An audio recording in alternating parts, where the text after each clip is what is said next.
We'll get those suckers! It took me a couple of days to track the Daltons down. They can't get away with this! And in that time, a whole posse of local vigilantes offered to lend a hand. We'll track him to the ends of the earth. They seemed as determined as me to find those outlaws. But as we headed into those swamps, it was like I had my own private army. There was no way those boys were getting away this time.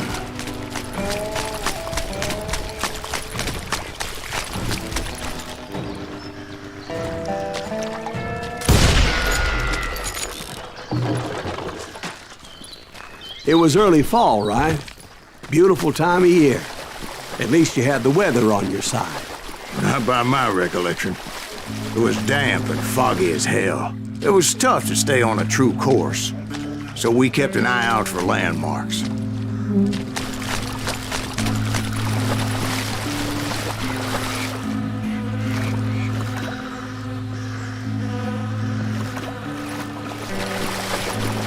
It was autumn. The maple trees were in full color, red as blood.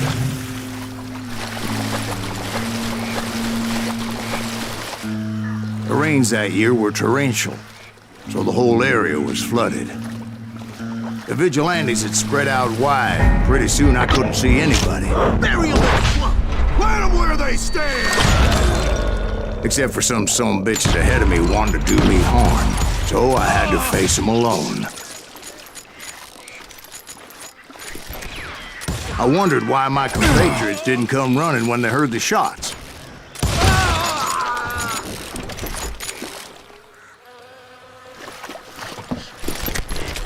So did you find the Daltons? Not yet, but I did have the questionable pleasure of meeting a few of their friends.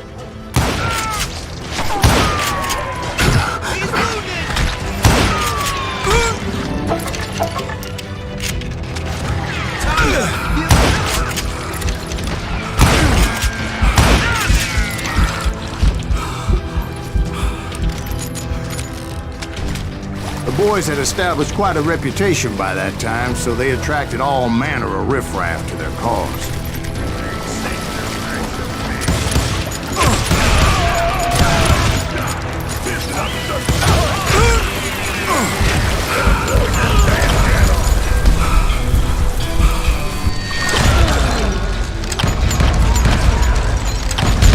Point being, I was under serious attack.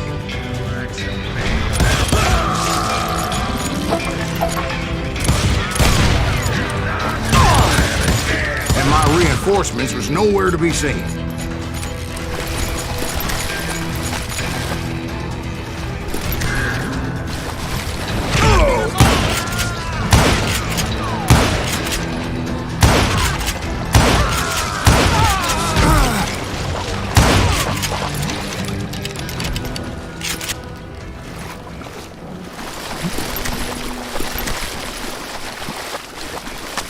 But luckily, a barn materialized as if right before my eyes. I scrambled up top to get a better view.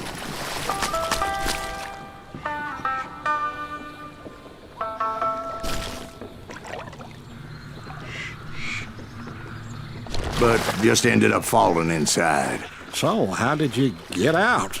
The barn doors was open. About right then, I saw some suspicious characters running for the bushes. Of course, I followed them. But that goddamn swamp was like a goddamn maze, and pretty soon I had no goddamn idea where I was. Steve? So I just started walking, and pretty soon Oh. Steve? Steve! Huh? Oh, no, I'm listening. Indians surrounded me from all sides.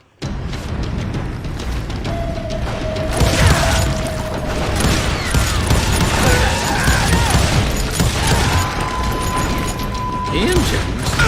There were Indians. No. I just wanted to make sure Steve was paying attention. Now, where was I? You were following the Daltons through a swamp? That's right. See, Steve? Dwight's paying attention. No, I'm listening. I was just resting my eyes. So, where was I? The Daltons. Right. See, there's a reason so many outlaw gangs are made up of brothers. Being a brother is a very sacred thing. It's a bond like no other. So did you ever find the damn Daltons? Not yet, but I did find a few of their cousins. You Kansans breed like rabbits. More Smiths or Heimhoffers or who knows what. But hell, what's more important than family? I bet Ben knows what I'm talking about.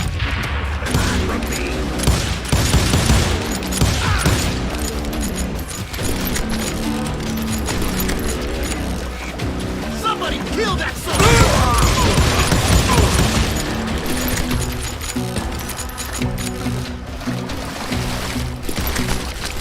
Bury him!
I knew those Dalton boys were out there somewhere, standing together against anyone who would threaten them.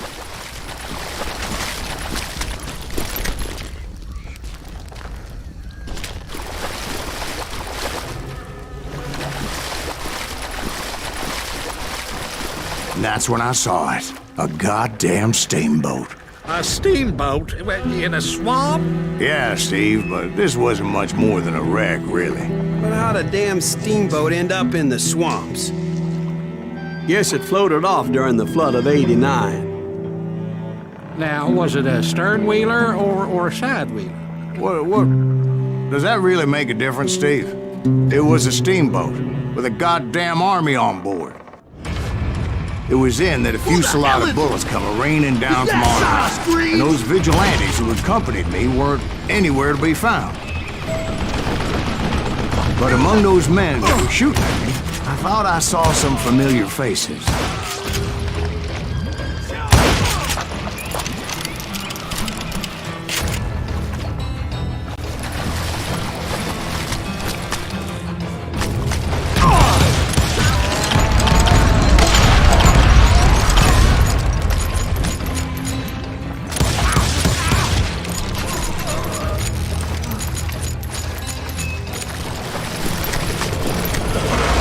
Somewhere up there, the Daltons were waiting on me.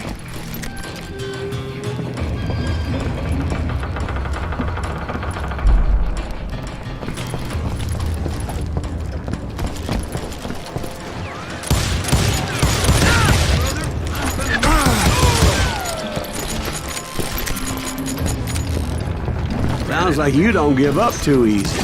That's the kind of man I am, Ben. I set out to do something. I do it. Surrender just ain't in my nature. Plus, I'm stubborn as hell.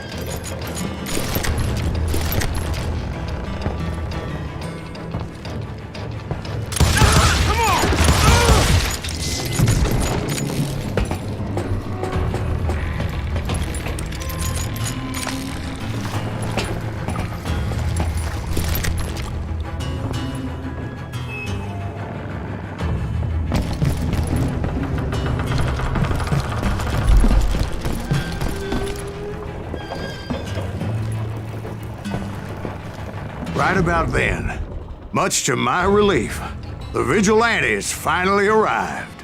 Their leader motioned at a cabin in the middle of the top deck, pointing me directly at the Daltons. I finally had them, after months of dogged pursuit.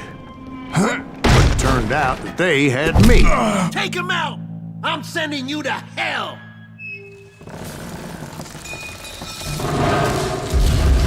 The Daltons had played me like a fiddle. Apparently, the vigilantes were on their damn payroll.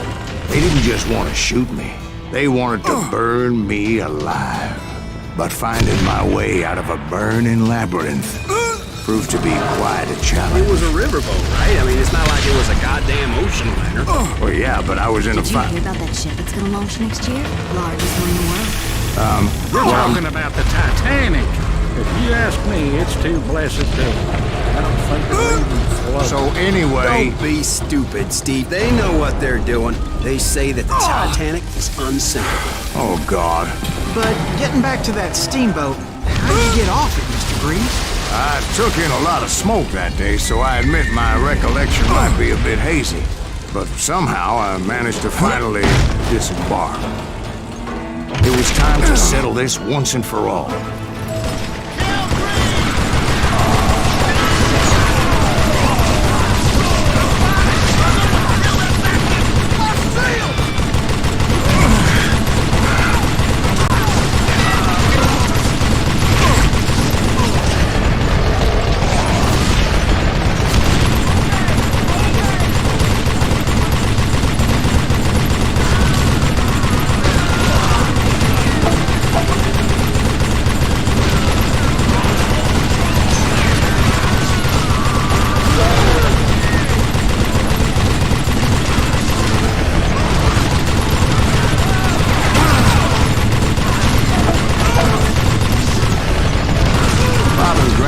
About to come at me one at a time. They were in this together. Two brothers side by side, determined to take me down. Confident that this time the odds were on their side.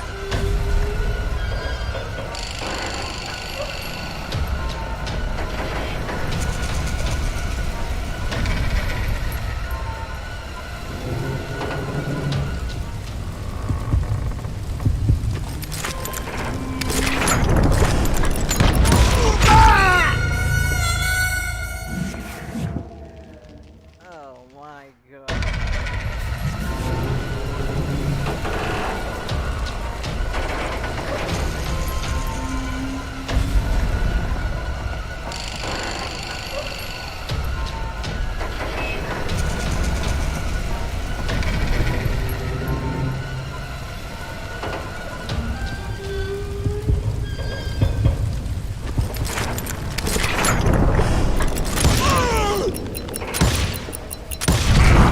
They got it wrong. A sad end for those two. If they'd only known that Emmett was still alive despite his wounds. Paroled 14 years later, he moved to California and sold real estate and lived off the legend of that fateful day. And the tragic death of his two brothers.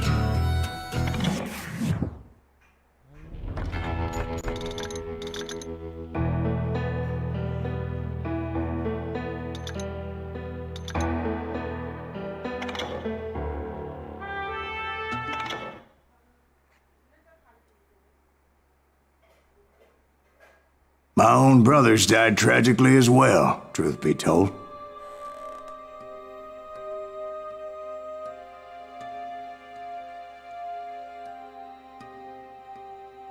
It was 1868, and me and my older brothers were pulling a tidy profit running cattle into Juarez, Mexico. One night after my brothers retired for the evening, I found a little poker game in a cantina with a couple of cowboys. And I just couldn't lose. I even won an old Spanish coin that had to be 100 years old. Well, I was mighty pleased with myself the next morning as my brothers and I rode for Texas. But before we crossed the border, those cowboys caught up with us. It was Johnny Ringo, Roscoe Bob Bryant, and another asshole named Jim. They wanted their money back and everything else we had, including our lives, as those boys didn't want us coming for them later. Bob put that old Spanish coin in my mouth and said, "I won't have it said that I left you with nothing, boy." Well, those horses bolted, and there we hung as those bastards rode away. The branch finally snapped under the weight of the three of us, but being my older brothers were bigger and heavier, they were already dead. And right then I swore to myself that I would avenge them. Ringo you know about. But Bob eluded me, until I heard he was riding with the Wild Bunch.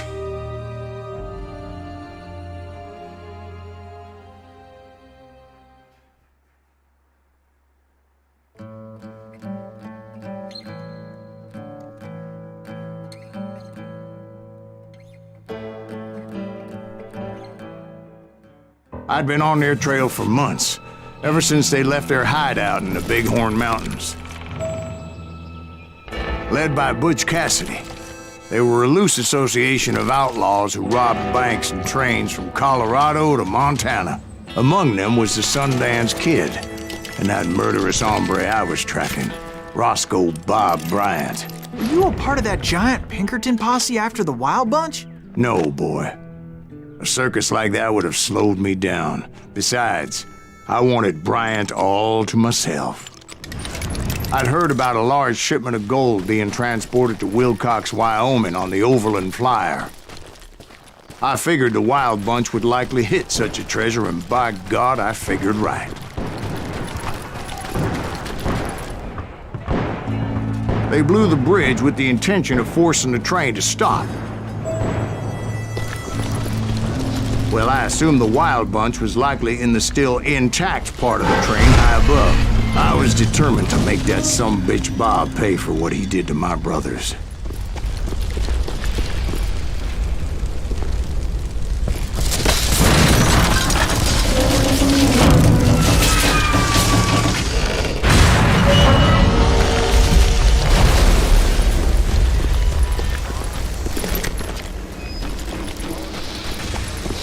Ears are still ringing from blowing up that ridge.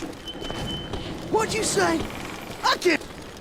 Well, I made my way off unscathed and came upon a few members of the gang and had no choice but to dispatch them.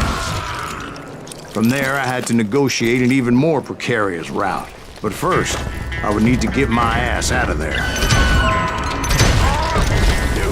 I jumped from the frying pan into the fire as the train was clearly fixing to fall. I had found the gang, but in order to find old Bob, I needed to fight my way forward past a whole passel of desperados. Outside, inside, any way I could, I made my way towards my prey. Son of a bitch! And what about the passengers?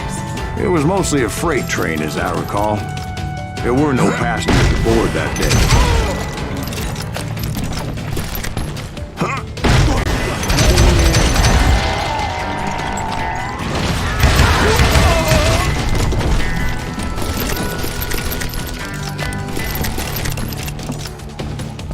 As I mentioned before, I am not fond of heights, but I was too busy dodging bullets to worry about falling to my death.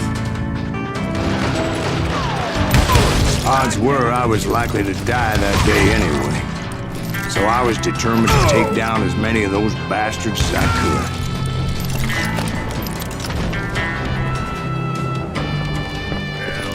At times, it was like shooting ducks in a shooting gallery.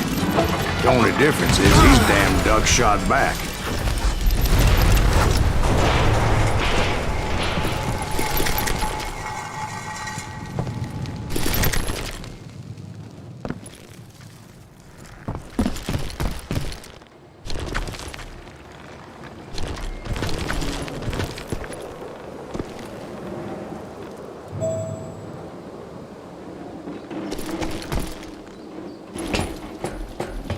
I kept hoping the law would show up and give me a You hand. mean like that giant Pinkerton posse that I read about?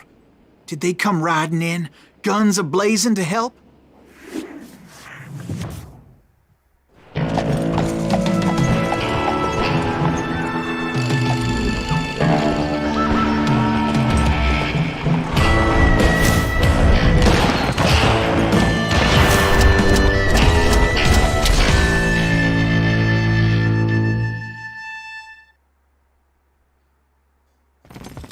Help?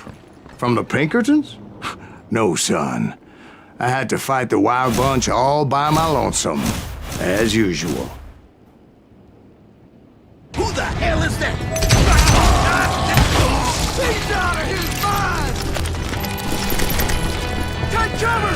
Retreat! Retreat! He'll kill us all! Death is coming.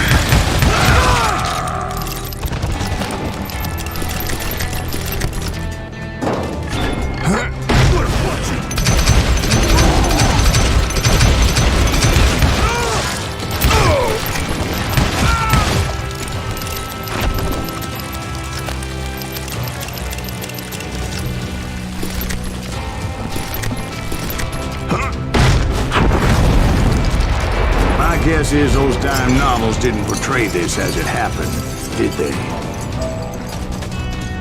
Only a few stragglers were left, and I had to cut them down pronto if I was going to stay on old Bob's trail.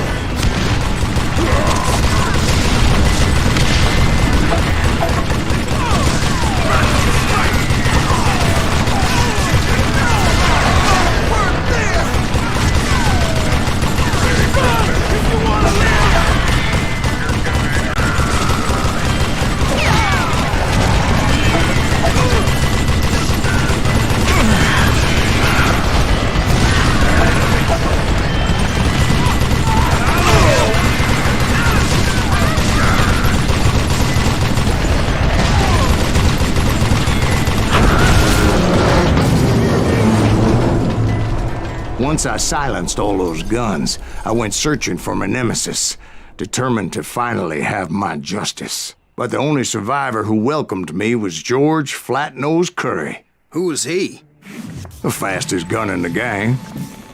Right after Sundance, I mean. And Kid Curry, and maybe Elsie Lay. Though some folks might dispute that.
On that very same day, Butch Cassidy and the Sundance Kid decided to leave the Wild Bunch behind and decamped for South America.